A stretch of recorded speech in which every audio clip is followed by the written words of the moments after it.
Penuntun Saat Teduh Gereja Kristen Jakarta, Minggu 16 Agustus 2026. Tema renungan, kemenangan atas duka cita, diambil dari 2 Samuel 12 ayat 18-23 yang berbunyi demikian. Pada hari ketujuh, anak itu mati. Pegawai-pegawai Daud takut memberitahukan kepadanya bahwa anak itu sudah mati, sebab mereka berkata, "Ketika anak itu masih hidup, kita telah berbicara kepadanya, tetapi ia tidak menghiraukan perkataan kita. Bagaimana kita dapat mengatakan kepadanya, 'Anak itu sudah mati'? Jangan-jangan ia mencelakakan dirinya." Ketika Daud melihat pegawai-pegawainya berbisik-bisik, mengertilah Daud bahwa anak itu sudah mati. Lalu Daud bertanya kepada pegawai-pegawainya, "Sudah meninggalkah anak itu?" Jawab mereka, "Sudah meninggal."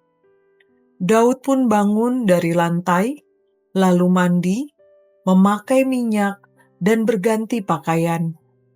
Ia masuk ke dalam rumah Tuhan dan sujud menyembah. Sesudah itu, ia pulang ke rumah dan atas permintaannya dihidangkan makanan. Lalu ia makan. Kata pegawai-pegawainya kepadanya, "Apa yang kau lakukan ini? Selagi anak itu hidup, engkau berpuasa dan menangis. Tetapi sesudah anak itu meninggal, engkau bangun dan makan." Jawabnya, "Selagi anak itu hidup, aku berpuasa dan menangis karena pikirku, siapa tahu Tuhan mengasihani aku sehingga anak itu tetap hidup. Tetapi sekarang ia sudah meninggal. Mengapa aku harus berpuasa? Dapatkah aku mengembalikannya lagi? Aku yang akan pergi kepadanya, sedangkan ia tidak akan kembali kepadaku." Kehilangan seseorang yang kita kasihi, terlebih mereka yang memiliki tempat istimewa dalam hidup kita, dapat menimbulkan duka cita yang sangat mendalam. Duka cita sering membawa berbagai pertanyaan dan penyesalan yang tidak mudah dilepaskan. Pikiran tentang andai saja kerap muncul, seolah-olah kehilangan itu dapat dicegah. Namun kenyataannya, tidak ada seorang pun yang dapat mengendalikan datangnya kematian. Dalam nas hari ini, Daud menghadapi duka cita akibat kematian anaknya yang lahir dari hubungannya dengan Batsheba. Menariknya, saat anak itu sakit, Daud menangis, berpuasa, dan memohon belas kasihan Allah. Namun ketika anak itu mati, Daud bangun, membersihkan diri, lalu pergi menyembah Tuhan. Ketika para hambanya heran melihat sikapnya, Daud menjelaskan bahwa ketika anak itu masih hidup, ia memohon pada Tuhan untuk menyembuhkan anak itu. Tetapi ketika anak itu meninggal, ia menerima bahwa kematian anaknya tidak dapat diubah oleh ratapan maupun puasanya. Ia berkata, "Tetapi sekarang ia sudah mati. Mengapa aku harus berpuasa? Dapatkah aku mengembalikannya lagi?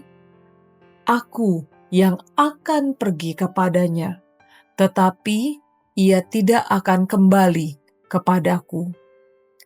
Daud menyadari bahwa kematian adalah kenyataan yang tidak dapat dihindari manusia. Namun, ia juga memahami bahwa hidup dan mati berada dalam tangan Allah yang berdaulat.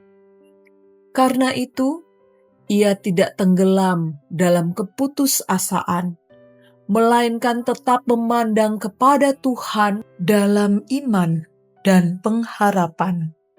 Dalam terang Injil, pengharapan itu menemukan kepenuhannya di dalam Kristus yang telah mengalahkan maut dan memberikan kehidupan kekal bagi umatnya.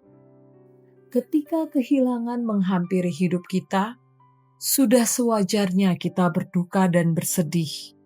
Namun seperti Daud, kita dipanggil untuk tetap datang kepada Tuhan dan mempercayakan hidup kita ke dalam tangan-Nya.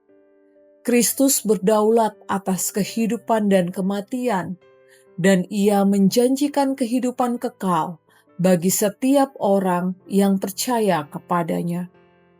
Karena itu, pandanglah kepada kekekalan, sebab di dalam Kristus perpisahan bukanlah akhir dari cerita umat Allah. Kemenangan atas duka cita bukan berarti kita tidak lagi menangis, melainkan karena Kristus berdaulat atas kematian dan memberikan pengharapan kekal bagi umat-Nya. Tuhan Yesus memberkati.